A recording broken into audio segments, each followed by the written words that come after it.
36. 경고의 말. 우리가 주님과 동행하며 승리하는 삶을 살아가면서 흔히 겪을 수 있는 위험들이 있다. 이번 장에는 이러한 위험들에 대해 살펴보자. 교만. 첫 번째 우리가 조심해야 할 것은 교만이다. 이것은 우리가 흔히 빠질 수 있는 가장 깊은 구덩이 중에 하나이다. 만약 우리가 최악의 죄를 꼽자면 전사장이었던 루시퍼도 저질렀던 죄, 교만이다. 나는 다른 사람들보다 더 영적이라 그리스도인의 삶에서 더 높은 수준의 삶을 살 수 있어 라고 생각하는 것은 가장 어리석고 위험한 것이다. 이런 생각은 우리가 승리하는 삶을 살지 못하는 사람들을 무시하게 만든다. 사도 바울이 이런 맥락에서 말한 것을 기억해야 한다. 누가 너를 남달리 구별하였느냐? 내게 있는 것 중에 받지 아니한 것이 무엇이냐? 내가 받았은즉 어찌하여 받지 아니한 것 같이 자랑하느냐? 고린도전서 4장 7절. 우리 안에서 일하시고 힘을 주시는 분은 다름 아닌 하나님이시며 우리의 힘으로는 모든 것이 불가능하다는 것을 잊지 말아야 한다. 우리가 우리의 승리를 자랑한다면 그것은 이미 실패한 것이다. 그리스도인의 승리는 자랑하며 다른 이들의 실패를 무시하는 것이 결코 아니다. 우리 주님께서는 이 땅에서 매춘부들과 죄인들도 다 받으셨다. 교만함으로 인해 주님께 받아들여지지 못한 사람들은 이들이 아니라 오히려 바로 바리새인들과 종교 지도자들이었다. 앞에서 루시퍼의 실패가 교만함 때문이라는 것을 살펴보았다. 디모데에게 쓴 편지에서 장로들의 자격에 대해서 바울이 말할 때 새로운 성도는 장로가 될 수 없음에 대해서 그는 이렇게 언급했다.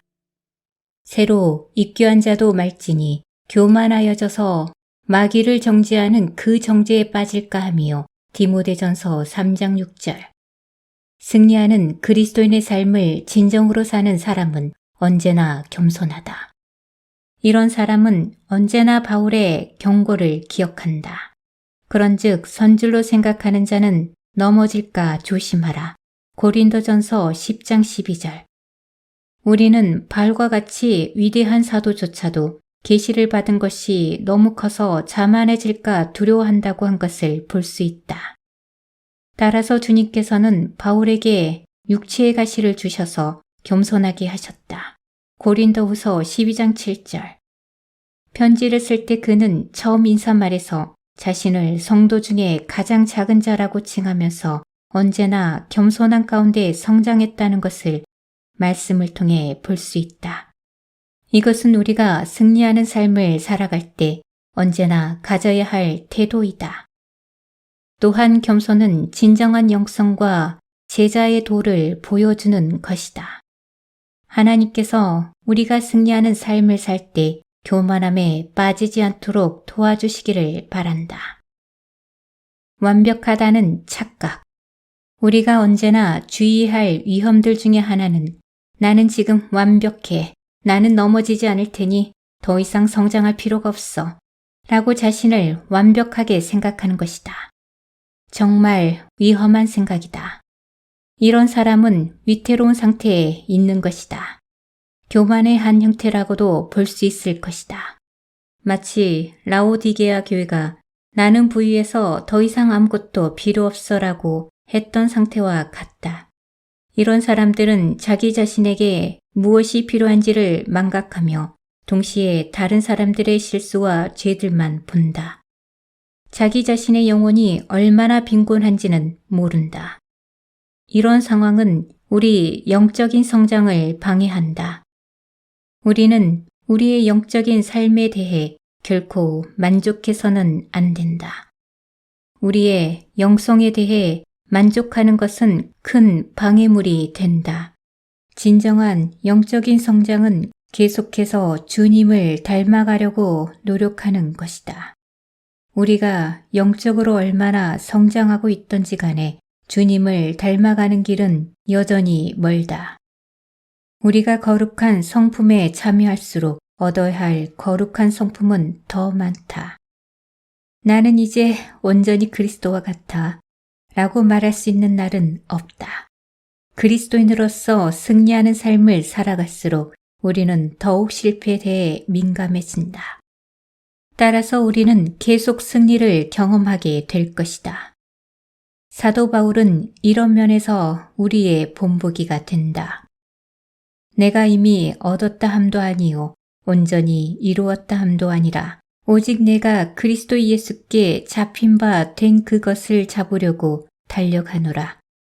형제들아, 나는 아직 내가 잡은 줄로 여기지 아니하고 오직 한 일, 즉 뒤에 있는 것은 잊어버리고 앞에 있는 것을 잡으려고 둏대를 향하여 그리스도 예수 안에서 하나님이 위에서 부르신 부르심의 상을 위하여 달려가노라. 빌립보서 3장 12절에서 14절. 우리의 영적인 성장 수준에 만족하지 말자. 우리는 계속해서 의에 굶주리고 목말라야 한다. 우리가 여전히 죄를 짓는 육체 속에 거한다는 것을 결코 잊어서는 안 된다.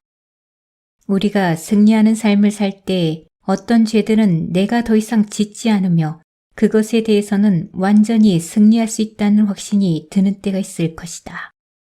그러나 이것은 단지 내가 완벽하다고 생각하는 것일 뿐이다. 우리가 구원받고 성장하고 있다는 것은 사실이지만 여전히 우리는 과거와 똑같은 육체 가운데 살고 있다. 과거에 실패했던 죄에 대해서 똑같이 유혹받으며 여전히 그 유혹에 약하다. 이 육체는 주님께서 오실 때에 비로소 변화될 것이다. 그러나 우리의 시민권은 하늘에 있는지라 거기로부터 구원하는 자 곧 주 예수 그리스도를 기다리노니 그는 만물을 자기에게 복종하게 하실 수 있는 자의 역사로 우리의 낮은 몸을 자기의 영광의 몸의 형체와 같이 변하게 하시리라. 빌립보서 3장 20절 21절. 이때가 오기 전까지 우리 몸에는 아무 변화도 일어나지 않으며 악한 본성에서 벗어날 수 없다. 오늘날 우리는 죄의 권세와 형벌로부터 구원받았다. 그러나 여전히 죄가 가득한 세상에서 살고 있다. 이 중요한 진리를 잊지 말자. 많은 그리스도인들이 온전히 승리할 수 있고 죄의 유혹에 더 이상 빠지지 않을 것이라는 착각 속에 빠질 때 위험에 처하게 된다. 그가 나타나시면 우리가 그와 같을 줄을 아는 것은 그의 참모습 그대로 볼 것이기 때문이니 요한일서 3장 2절. 사도 바울을 따라 이렇게 말하자. 내 속 곧 내 육신에 선한 것이 거하지 아니하는 줄을 아노니 로마서 7장 18절. 하지만 우리가 육체에 거하는 동안에는 어쩔 수 없이 죄를 짓고 실패할 수밖에 없다고 결론을 지어서는 안 된다. 은혜를 통해 우리는 죄가 더 이상 지배하지 않는 삶을 살 수 있다. 로마서 6장 14절. 그러나 동시에 우리가 죄 없는 완벽한 삶을 살 수 있다는 착각을 해서는 안 된다. 이런 생각은 영적인 삶의 재앙만 될 뿐이다. 은혜의 복음으로 인해 하나님께 찬양을 드리자. 은혜의 복음은 우리가 약하고 죄짓기 좋아하는 본성을 가지고 있어도 우리로 승리하는 삶을 살게 한다. 주님, 제가 주님에 대해 승리하는 삶을 살 때에도 매일 주의 얼굴 앞에서 겸손히 살게 해주세요. 아멘.